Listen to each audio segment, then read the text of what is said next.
YouTube channel भक्ति धर्म पर आप सभी श्रोताओं का स्वागत एवं हार्दिक अभिनंदन है। तो श्रोताओं, आज हम आपके लिए एक वीडियो लेकर उपस्थित हुए हैं। उससे पहले यदि आपने हमारे इस YouTube चैनल को सब्सक्राइब नहीं किया है तो आप सभी श्रोताओं से और महान सब्सक्राइबर बंधुओं से निवेदन है कि इस YouTube चैनल को सब्सक्राइब कर लें तथा हमारी आगे बढ़ने में सपोर्ट करें। तो दोस्तों, आज हम आपके लिए एक कहानी लाए हैं, राजा भोज और एक बुढ़िया के 4 प्रश्न। तो श्रोताओं, आज की वीडियो हम शुरू करते हैं। एक बार की बात है, राजा भोज कहीं घूमने जा रहे थे तो उनके साथ उनके महान कवि और सेनापति और उनके महान राजपुरोहित थे। तो वे उनके साथ भ्रमण पर निकले। लेकिन दोस्तों, वे धारा नगरी लौट रहे थे तो वे मार्ग को भूल जाते हैं और वे मार्ग को भूलकर किसी से मार्ग की पूछने की सोचते हैं तो उन्हें एक खेत पर एक बुढ़िया बैठी दिखाई देती है। तो वे उसके पास जाते हैं और उससे कहते हैं, हे बुढ़िया, ये रास्ता कहाँ जाता है? तो फिर बुढ़िया बोलती है कि बेटा, रास्ता कहीं नहीं जाता, इस पर जाने वाले ही जाते हैं। तो इस बात को सुनकर राजा भोज का मूड गर्म हो जाता है और वे उस बुढ़िया से बोलते हैं, हे बुढ़िया, हम राजा हैं। तो इस बात को सुनकर वह बुढ़िया बोलती है, हे बेटा, तुम काहे को झूठ बोल रहे हो? इस दुनिया में केवल 2 ही राजा हैं। तो इस बात को सुनकर राजा भोज चुप लगा जाते हैं। तो दोस्तों, राजा भोज को चुप लगाता हुआ देखकर उनके महान कवि माग बोलते हैं कि हे बुढ़िया, हम ताकतवर हैं। तो इस बात को सुनकर वह बुढ़िया बोलती है, बेटा, तुम काहे को झूठ बोल रहे हो? इस दुनिया में ताकतवर तो केवल 2 ही हैं। तो इस बात को सुनकर महान कवि माग भी चुप लगा जाते हैं और महान कवि माग को चुप लगाता हुआ देखकर उनके सेनापति बोलते हैं, हे बुढ़िया, हम क्षमतावान हैं। तो इस बात को सुनकर वह बुढ़िया बोलती है, बेटे, तुम्हारे 2 साथी झूठ बोल चुके हैं, तुम क्यों झूठ बोल रहे हो? तो वह बुढ़िया बोलती है, इस दुनिया में क्षमतावान केवल 2 ही हैं। तो इस बात को सुनकर उनके सेनापति भी चुप लगा जाते हैं और उनके सेनापति को चुप लगाता हुआ देखकर उनके राजपुरोहित जी बोलते हैं, हे बुढ़िया, हम तो साधु हैं। तो इस बात को सुनकर वह बोलती है, बेटा, तुम्हारे 3 साथी भी पहले ही झूठ बोल चुके हैं और तुम क्यों झूठ बोल रहे हो? इस दुनिया में तो साधु तो केवल 2 ही हैं।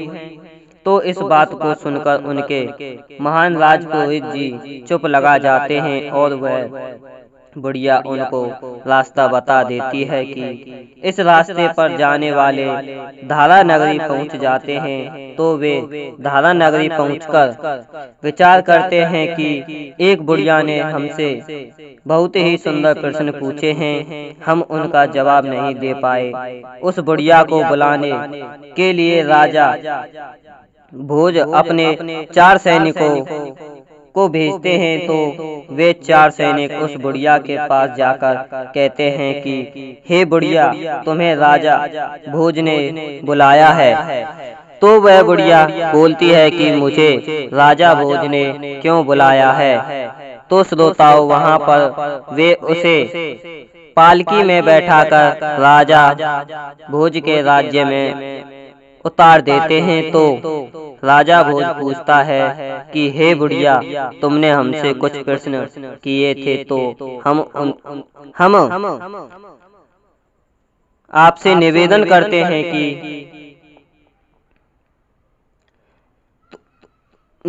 करते हैं तो राजा भोज पूछता है, हे बुढ़िया, तुमने हमसे कुछ प्रश्न किए थे तो हम आपसे निवेदन करते हैं कि उन प्रश्नों को हमारे लिए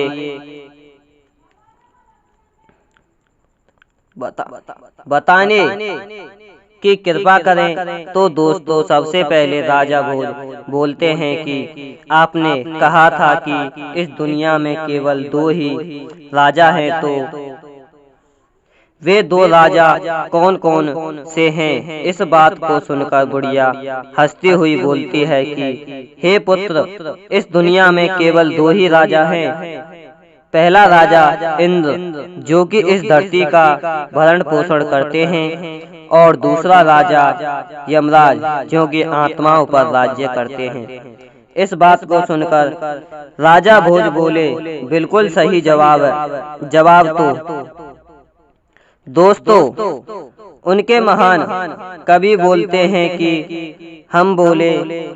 हमने आपसे एक प्रश्न किया था, इस दुनिया में केवल 2 ही ताकतवर हैं। तो उनके महान कवि माघ कहने लगे हैं कि आपने कहा था इस दुनिया में केवल 2 ही ताकतवर हैं, तो वे ताकतवर कौन हैं? तो इस बात को सुनकर बुढ़िया बोली कि बेटा, वे 2 ताकतवर अन्न और जल हैं। तुम बताओ कि अन्न और जल के बिना कोई जीवित रह सकता है? इस बात को सुनकर राजा भोज बोले, बिल्कुल सही जवाब है। तो उनके दिमाग में एक दम फिट हो जाती है, और फिर उनके सेनापति बोलते हैं कि आपने इस दुनिया में केवल 2 क्षमतावान बताए थे, तो वे क्षमतावान कौन हैं?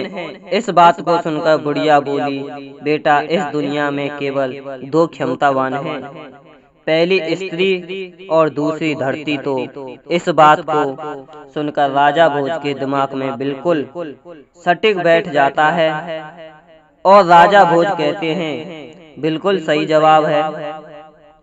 तो उनके राजपुरोहित जी कहते हैं कि आपने कहा था इस दुनिया में केवल 2 साधु हैं, तो वे 2 साधु कौन हैं? इस बात को सुनकर बुढ़िया बोली, राजपुरोहित जी, वे 2 साधु,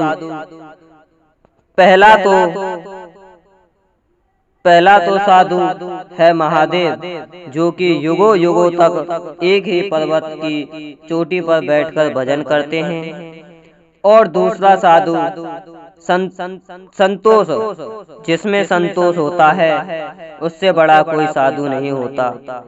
दोस्तों, मैं समझता हूँ हमारी ये वीडियो अच्छी लगी होगी, तो हमारे इस वीडियो को लाइक, शेयर और सब्सक्राइब कर दें।